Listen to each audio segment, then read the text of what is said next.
Gimana Mbak kabarnya? Alhamdulillah baik, Bu. Kalau boleh tahu Mbak kesini tujuannya kenapa Mbak? Oh iya, tadi tuh kan dipanggil dokter untuk katanya disuruh ngadep ke ibunya ahli gizi. Oh gitu. Kalau boleh tahu nama Mbak siapa ya? Nama saya tuh Siti ya, Bu. Tapi saya istri dari Ahmad yang lagi sakit di ruang 50, Bu. Oh, berarti Ibu istrinya Bapak Ahmad ya? Iya, Bu. Oke. Sebelumnya Mbak, perkenalkan saya di sini Zelda sebagai ahli gizi. Nah, pada kesempatan ini saya akan memberikan edukasi gizi kepada Mbak sebagai keluarga, yaitu istri Bapak Ahmad, terkait kondisi malnutrisi energi protein yang dialami Bapak Ahmad. Kondisi ini juga disertai dengan infeksi paru-paru dan infeksi luka, Mbak. Oh gitu ya, Bu. Iya, Mbak. Nah, edukasi ini saya susun dengan menggunakan pendekatan health belief model. Nah, pendekatan ini Mbak bertujuan untuk membangun kesadaran Bapak Ahmad sebagai pasien akan pentingnya pemenuhan gizi dalam proses penyembuhan.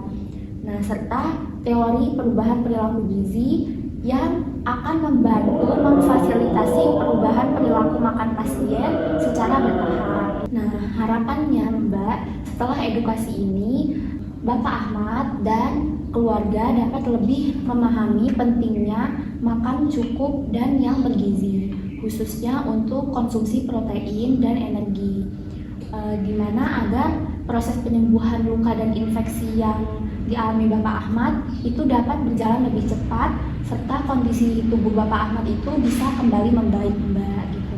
Oh gitu ya, Mbak. Iya. Nah, di sini apakah Mbak bersedia untuk mengikuti sesi konseling serta mengikuti saran diet yang akan diberikan kepada Bapak Ahmad, Mbak? Iya, saya bersedia kok, Bu. Oke. Kalau begitu saya akan memulai sesi konseling kita pada siang ini ya, Mbak. Oke, Bu.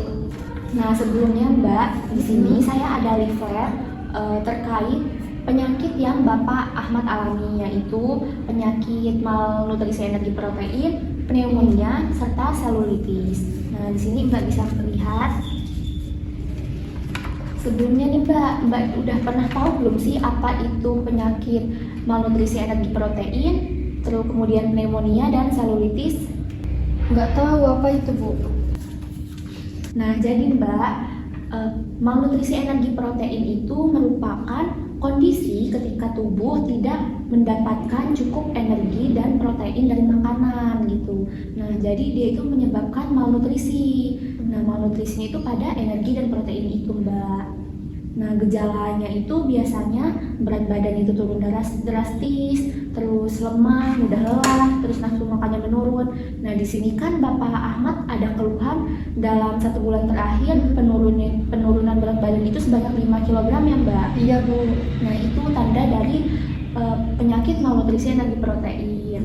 Nah, kemudian apa sih itu pneumonia? Nah, ini Mbak, jadi pneumonia itu merupakan peradangan pada paru-paru yang disebabkan oleh infeksi. Nah, biasanya dia itu disebabkan itu karena bakteri, virus, jamur gitu, Mbak. Nah, kalau selulitis itu disebabkan karena Bapak Ahmad kan mengalami luka ya, Bu, di bagian kaki kan tertusuk paku. Nah, itu yang menyebabkan infeksi selulitis. Nah, itu tuh disebabkan oleh bakteri yang namanya Staphylococcus aureus. Nah, luka ini menjadi infeksi, kemudian kakinya kan bernanah, terus sulit untuk sembuh ya, Mbak. Nah, inilah yang menyebabkan infeksi selulitis ini, Mbak. Oh gitu ya, Bu. Iya, betul. Nah, kemudian gimana sih cara kita menangani masalah tersebut? Nah, di sini saya akan membantu Mbak untuk mempercepat proses penyembuhan luka dan memperkuat daya tahan tubuh serta mencegah infeksi yang makin parah dari kondisi Bapak Ahmad saat ini. Oh, jadi gimana caranya, Bu? Nah, di sini saya akan membantu Mbak memberikan tips gizi untuk mempercepat proses penyembuhan luka, kemudian memperkuat daya tahan tubuh, serta mencegah infeksi yang makin parah pada kondisi Bapak Ahmad yang saat ini. Oh baik, Bu. Gimana ya caranya, Bu? Nah, di sini saya akan memberitahu Mbak apa sih tips gizi dan makanan yang disarankan. Nah, di sini Mbak bisa memberikan makanan itu dalam porsi kecil tapi yang sering Mbak gitu. Nah, biasanya dalam sehari itu bisa diberi 5 sampai 6 kali sehari makanan gitu, tapi dalam porsi yang kecil. Nah, kemudian perbanyak minum air Mbak, minimal 1,5 liter sehari. Kemudian Mbak juga bisa memberikan nasi yang tim gitu, nasi yang agak lembek gitu atau bubur. Kemudian bisa juga memberikan kentang kukus.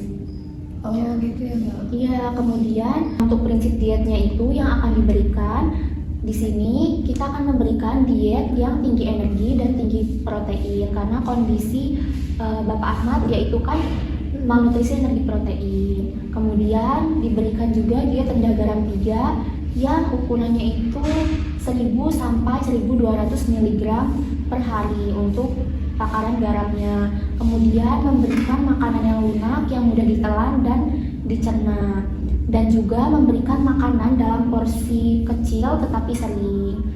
Nah, untuk tips gizi dan makanan yang disarankan contohnya seperti ini Mbak. Nih, di sini ada protein. Protein ini bisa membantu proses penyembuhan luka. Nah, apa sih kira-kira sumber protein dari makanan itu? Yang pertama itu ada telur, tempe, tahu, ayam, ikan. Itu untuk dari proteinnya.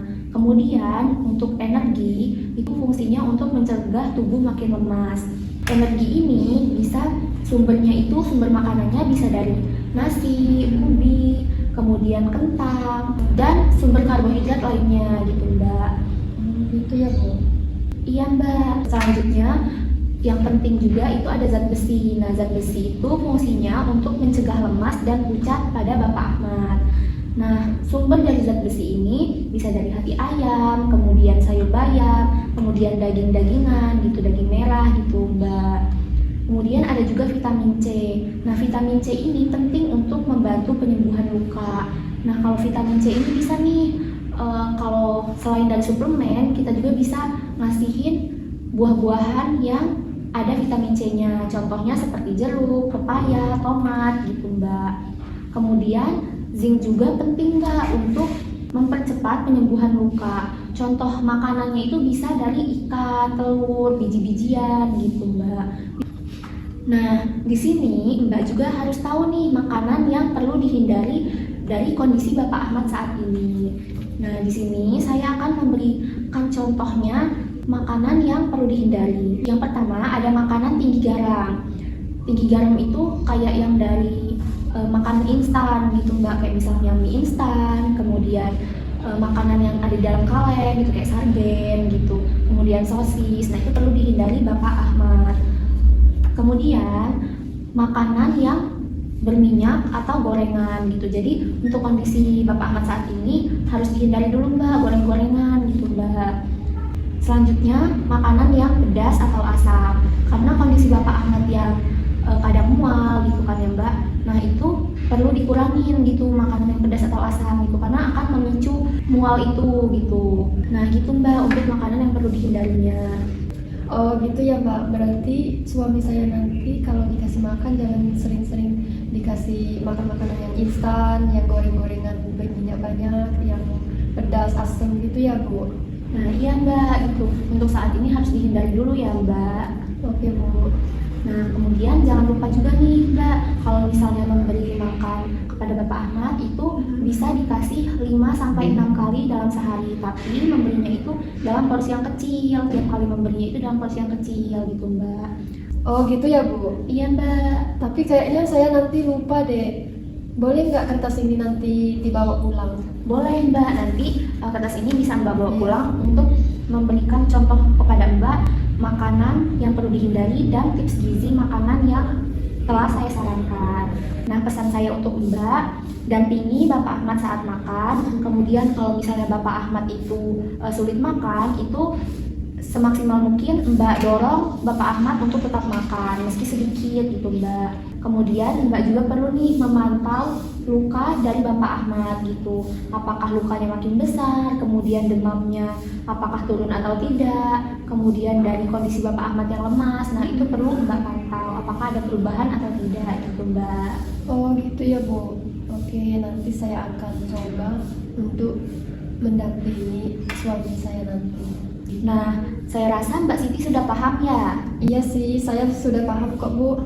Nah, kalau begitu, apakah ada yang ingin Mbak Siti tanyakan untuk sesi konseling yang telah kita lakukan pada siang hari ini?